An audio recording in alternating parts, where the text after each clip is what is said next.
Baik, Assalamualaikum warahmatullahi wabarakatuh, Bapak dan Ibu Guru SMK Negeri 1 Padaherang yang saya hormati.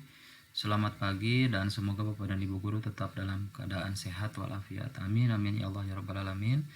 Bapak dan Ibu yang saya hormati, kali ini saya akan membuat tutorial kembali, menjelaskan kepada Bapak dan Ibu serta mengingatkan bahwa Bapak dan Ibu untuk Bapak dan Ibu Guru yang kelas 10 itu kan belum menginputkan nilai untuk rapotnya, jadi mohon bersabar dan insya Allah dalam waktu dekat ini Senin atau hari Selasa saya akan merilis rapotnya.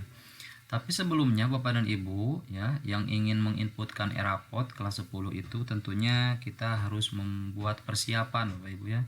Karena seperti yang sudah Bapak dan Ibu ketahui bahwa rapot kelas 10 itu memiliki format yang berbeda karena menggunakan kurikulum paradigma baru. Oke Bapak Ibu, langsung saja. Yang pertama yang harus kita persiapkan adalah tentunya adalah CP Bapak dan Ibu ya. Saya sambil mengingatkan kembali ya, saya membuat studi kasus di sini. CP yang saya gunakan adalah dasar-dasar broadcasting dan perfilman. Ya. Di sini CP yang saya gunakan adalah dasar-dasar broadcasting dan perfilman. Untuk CP ini kebetulan ada 11 elemen. Ada 11 elemen dari mulai pemahaman manajemen sampai dengan estetika seni audio visual atau EAV. Nah, di sini Bapak dan Ibu Bapak Ibu silahkan untuk memilih elemen mana yang diajarkan kepada siswa ya di semester gasal. Jadi tentunya di akhir semester ini Bapak dan Ibu tentunya sudah menentukan ya elemen mana yang diajarkan kepada siswa. Nah, misalkan saya di sini sudah menentukan ada 4 elemen yang diajarkan kepada siswa dan sisanya nanti ada beberapa elemen lagi saya sampaikan di semester genap. Ya, baik. Nah, setelah kita menyiapkan CP-nya, sekarang kita siapkan format penilaiannya Bapak Ibu. Saya sudah membuat format penilaiannya seperti ini. Ada nomor NIS, nama, nilai formatif, sumatif, dan sumatif akhir.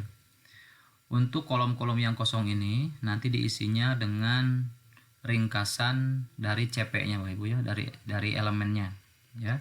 Jadi elemen-elemennya nanti karena saya menentukan ada 4 elemen yang akan dinilai, maka kolom yang kosongnya juga ada 4 ya. Ada 4 formatif dan ada 4 sumatif. Seperti itu. Dan untuk formatif ini nanti nilai-nilainya diisi dengan menggunakan deskripsi Bapak Ibu ya. Jadi jangan khawatir, tapi insya Allah untuk rapotnya kita akan desain supaya tidak menyulitkan Bapak dan Ibu ya ketika mengisi nilai formatifnya. Dan untuk nilai sumatif tentu saja ini diisi dengan angka Bapak Ibu ya. Angka dan bisa ada komanya, satu angka di belakang koma. Lalu Bapak dan Ibu untuk tes sumatif ini terdiri dari 2 penilaian ya, boleh nilai pengetahuan atau keterampilan. Jadi di sini disatukan. Misalkan Bapak dan Ibu di sini banyaknya itu praktek misalkan ya.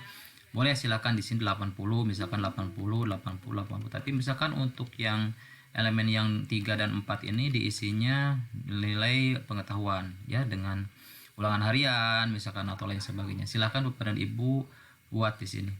Nah, jadi ini membuktikan bahwa di kurikulum paradigma baru ini tidak ada pemisahan antara nilai sikap, pengetahuan dan keterampilan Bapak Ibu ya.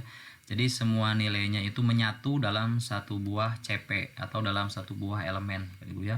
Jadi misalkan elemen ini ya nilainya 80. Nah, 80 itu adalah nilai pengetahuan, sikap dan keterampilan Bapak dan Ibu ya. Jadi jangan dipisah-pisah. Jadi tidak ada lagi pemisahan nilai sikap, pengetahuan dan keterampilan. Begitu juga dengan nilai formatifnya Bapak Ibu ya. Bapak Ibu nanti bisa kita lihat bagaimana cara penginputannya. Untuk nilai sumatif ini, total nilai sumatif ini adalah nilai rata-rata Bapak Ibu ya, nilai rata-rata dari sini. Nah, jadi nanti akhirnya di sini. Baik, selanjutnya Bapak dan Ibu di sumatif akhir semester. Nah, di sini ada 3 kolom, satu dikosongkan, satu PTS dan PAS. Untuk yang dikosongkan ini bisa Bapak dan Ibu isi dengan kegiatan presentasi siswa, presentasi akhir gitu ya, proyek akhir atau seperti apa silahkan. Yang tentunya nanti menghasilkan satu buah nilai ya, yang nilai yang merupakan nilai gabungan dari sikap, pengetahuan, dan keterampilan. Silakan Bapak Ibu buat nanti nilainya 1 buah saja di sini. Dan PTS, Bapak Ibu ya, barangkali Bapak Ibu melaksanakan PTS ya. Lagi-lagi di sini kegiatan PTS-nya tidak harus menggunakan satu instrumen, misalkan pengetahuan saja tidak harus, atau keterampilan saja tidak harus. Jadi ini semua adalah rangkuman dari sikap, pengetahuan, dan keterampilan. Tapi untuk PTS ini Bapak dan Ibu boleh tidak melaksanakan, jadi 0 boleh. Tapi untuk PAS ini wajib diisi ya, wajib diisi, tidak boleh 0. Jadi jika nanti PTS-nya dilaksanakan, isi saja dengan angka. Kalau misalkan tidak dilaksanakan, tinggal dikosongkan saja. Dan untuk nilai rata-rata di sini, untuk nilai rata-ratanya yaitu nilai rata-rata dari kolom ini, dari kolom ini. Jadi untuk nilai sumatif akhir ini mutlak seperti ini. Seperti itu saja Bapak Ibu ya. Namun untuk formatif dan sumatif, kolom-kolomnya ini tidak harus 4 kolom Bapak Ibu ya. Jadi ditekankan kembali bahwa tidak harus 4 kolom. Kenapa 4 kolom? Karena saya mengambil studi kasus bahwa yang saya nilai di semester ini hanya 4 elemen saja. Seperti itu. Dan ini 4 elemen seperti itu. Oke, kita langsung mengisi elemennya Bapak Ibu ya. Oke, kita buka CP-nya. Yang saya isikan elemen ini yang pertama ya, pemahaman manajemen dan lain sebagainya. Nah, yang saya lihat adalah di capaian pembelajarannya. Jadi saya harus melihat mana yang namanya kompetensi dan konten ya. Bapak Ibu tentu sudah tahu apa itu kompetensi dan konten Bapak Ibu ya. Saya ingatkan kembali, itu adanya di konsep tujuan pembelajaran di sini. Ada kompetensi, konten, dan variasi. Ini dibahas ketika IHT online saat itu Bapak Ibu ya, menggunakan Zoom. Apa itu kompetensi, apa itu konten, apa itu variasi, itu ada di sini ya. Jadi Bapak Ibu tinggal screenshot aja ini lalu pelajari kembali. Nah, untuk di CP yang pertama tadi saya akan mencari kata kerja atau kompetensinya. Misalkan peserta didik dapat menjelaskan. Nah, ini berarti sebuah kompetensi. Dan potensi budaya serta kearifan lokal adalah konten. Jadi saya tinggal copy paste saja, menjelaskan sampai dengan ide produksi. Ini copy, lalu saya paste di format penilaian ini. Nah, sangat mudah bukannya Bapak Ibu ya. Selanjutnya, oke, saya akan masukkan CP yang ini ya Bapak Ibu ya. Peserta didik dapat menjelaskan. Nah, berarti menjelaskan perkembangan peserta didik, broadcasting, analog, digital, streaming. Nah, sampai sini. Nah, gitu. Jadi tidak perlu masuk semuanya Bapak Ibu, karena ini kan dijabarkan Bapak Ibu seperti apa ya? Seperti Bapak Ibu membuat ATP gitu ya. Jadi ini jangan jangan masukkan semua gitu, cukup dengan kompetensi dan kontennya saja sedikit Bapak Ibu ya. Model analog sampai dengan media digital, FTA, ROT, podcast ini kan panjang Bapak Ibu ya. Silakan sampai sini saja boleh. Karena ini semua juga media digital Bapak Ibu ya. Tentu saja dalam menentukan mana yang di copy paste, Bapak dan Ibu yang lebih mengetahui dan lebih memahami apakah nanti itu harus di copy atau tidak gitu. Kalau sepengetahuan saya di mata pelajaran ini cukup sampai dengan ini aja, media digital aja. Karena yang lainnya juga ini adalah media digital Bapak dan Ibu ya. Oke, kita langsung kopas di sini. Nah, ini kepanjangan gitu ya. Aja. Oke. Selanjutnya di CP yang ketiga, melakukan simulasi. Nah, melakukan simulasi adalah kompetensi. Praktek sederhana bagaimana berdiri kerja. Nah, sampai sini. Oke, tinggal copy paste di sini. Oke, selanjutnya yang terakhir, mendeskripsikan ya. Mendeskripsikan profil terupaya dalam pemberian kerja dalam usaha profesi dan peluang pasar dan usaha. Nah, sampai sini. Oke. Ya, sudah Bapak Ibu, cukup saja seperti itu. Hanya 4 elemen yang saya nilai. Jadi Bapak Ibu sesuaikan. Karena kalau ada 10 elemen ya berarti harus ada 10 kolom. Tinggal ditambahkan saja kolomnya Bapak Ibu ya. Nah, bagaimana dengan yang sumatif ini? Ini tinggal copy paste aja Bapak Ibu ya. Atau menggunakan rumus sama dengan juga nggak apa-apa. Di sini sama dengan pakai ini. Ini sama dengan klik ini. Ini klik sama dengan klik ini. Ini sama dengan klik ini. Seperti itu. Ini tinggal dilebarkan, dirapihkan. Ya, selesai Bapak Ibu ya. Nah, sekarang kita sudah punya elemennya Bapak Ibu, elemen yang akan dinilai di kegiatan formatif dan sumatif. Saya ingin mengingatkan kembali bahwa kegiatan formatif ini adalah kegiatan penilaian yang dimana hasilnya nanti digunakan sebagai alat ukur kita untuk mengevaluasi proses pembelajaran Bapak Ibu ya. Jadi misalkan Bapak dan Ibu menggunakan sebuah media ketika mengajar, misalkan menggunakan audio ya. Ketika menggunakan audio nanti Bapak Ibu akan melihat perkembangan siswa itu seperti apa. Nah, ternyata dilihat dari sini ternyata siswanya lebih banyak dari Agus sampai Nirma ini. Ternyata siswanya tidak berkembang dalam menjelaskan potensi budaya gitu ya.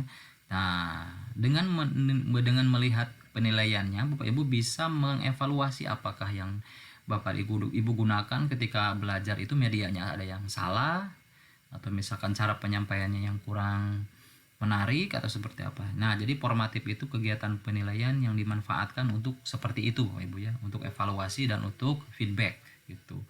Nah, untuk sumatif, nah tentu saja ini sumatif itu yang nantinya akan muncul di rapot, termasuk yang ini gitu ya.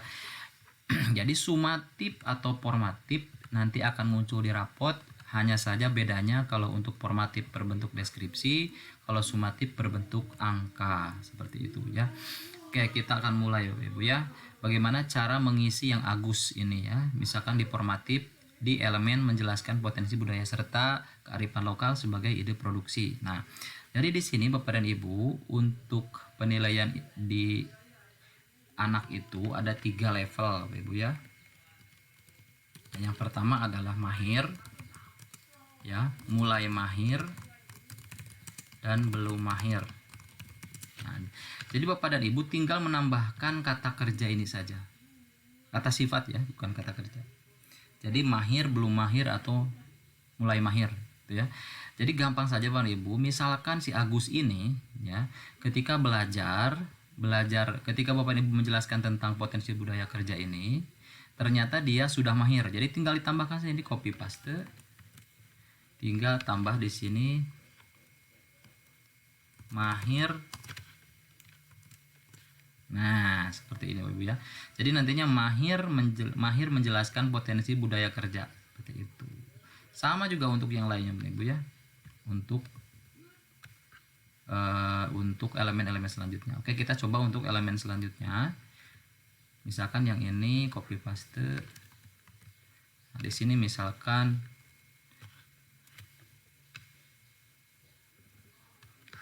mulai mahir.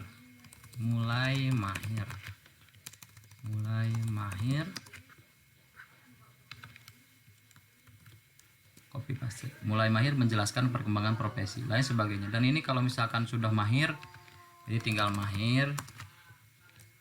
Maaf ya, belum di copy paste kata-katanya. Tinggal di sini mahir.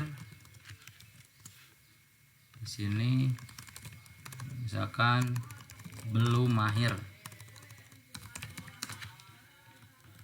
Itu ya. Oke, kita contohnya untuk Agus saja Ibu ya. Kalau semuanya ini videonya akan panjang sekali. Nah, untuk sumatifnya misalkan Bapak Ibu mengasih nilai itu 80, 79, 90, 82 misalkan ini ya. Nah, ini tinggal di average aja, rata-rata. Dan untuk terakhir ini misalkan ada penilaian presentasi itu, misalkan penilaian presentasinya 8-10, PTS nya misalkan ada nilai 78, PAS nya 85 misalkan. Nah, ini tinggal di rata saja, average, tapi rata-ratanya dari sini saja Bapak ya, dari sini, karena ini adalah hasil rata-rata dari sini, seperti ini ya Bapak Ibu. Dan ini untuk komanya tinggal dirubah 1 angka di belakang koma. Nah, seperti ini. Ini juga sama, 1 angka di belakang koma.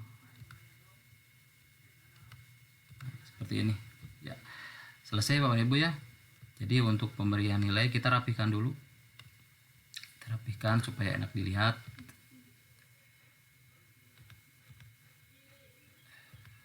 ini untuk ini tidak perlu rata tengah. Nah, jadi untuk Agus di sini yang sudah mahir adalah elemen pertama dan elemen kedua. Yang mulai mahir adalah yang kedua dan belum mahir adalah yang ketiga. Jadi intinya Bapak dan Ibu, kalau anak tersebut memang belum mahir, jangan dipaksakan ditulis sudah mahir gitu ya. Jadi dan tidak mungkin juga semuanya tidak mahir gitu ya. Pasti ada yang sudah mahir, ada yang sudah mampu ya menjelaskan atau sudah mahir menjelaskan, itu nggak apa-apa. Jadi Bapak dan Ibu, untuk kata-kata mahir di sini boleh diganti dengan kata-kata yang lain. Misalkan mampu, ya mahir, gitu ya, atau bisa, misalkan bisa itu ya silahkan digunakan kata-kata yang artinya sama, gitu. Jadi tidak harus dengan kata-kata mahir seperti itu. Nah setelah ini Bapak dan Ibu sebenarnya tinggal mengisi untuk nilai-nilai siswa yang lainnya saja. Seperti ini ya. Nah, mungkin Bapak dan Ibu untuk sementara tutorialnya seperti itu saja. Jadi intinya kalau ini sudah Bapak dan Ibu buat ya, sudah Bapak dan Ibu buat, nanti siap untuk mengisi rapot. Ya, jadi kalau sudah dibuat, insya Allah Bapak dan Ibu siap untuk mengisi rapotnya. Karena nanti rapotnya akan mengacu ke sini, gitu ya, akan mengacu ke sini. Bapak dan Ibu tinggal copy paste saja nanti ke rapotnya. Seperti itu Bapak dan Ibu, mudah-mudahan bisa dipahami. Insya Allah saya akan berikan tutorial lagi kepada Bapak dan Ibu untuk menggunakan rapot versi terbaru untuk SMKPK-nya, Ibunya, insya Allah. Jadi mungkin cukup sekian saja video tutorial dari saya bagaimana cara mengisi format penilaian untuk kelas 10 ini. Jadi tetap semangat Bapak dan Ibu ya, mudah-mudahan cepat selesai cara menilai. Saya yakin nilai-nilai sumatif Bapak dan Ibu sudah memiliki ya, tinggal copy paste saja, tinggal disesuaikan saja dengan elemen-elemennya gitu ya. Hanya saja saya sarankan silakan gunakan format penilaian ini atau yang mirip-mirip seperti ini juga boleh gitu ya. Yang jelas harus ada elemennya, harus ada formatif, harus ada sumatif, harus ada sumatif akhir semester seperti ini. Insya Allah format file ini akan saya bagikan juga nanti di link yang disertakan di kumpulan linknya, Ibu ya. Jadi Bapak Ibu silakan untuk mengunduhnya. Terima kasih Bapak dan Ibu. Mohon maaf jika saya banyak salah. Wabillahi taufik wal hidayah. Assalamualaikum warahmatullahi wabarakatuh.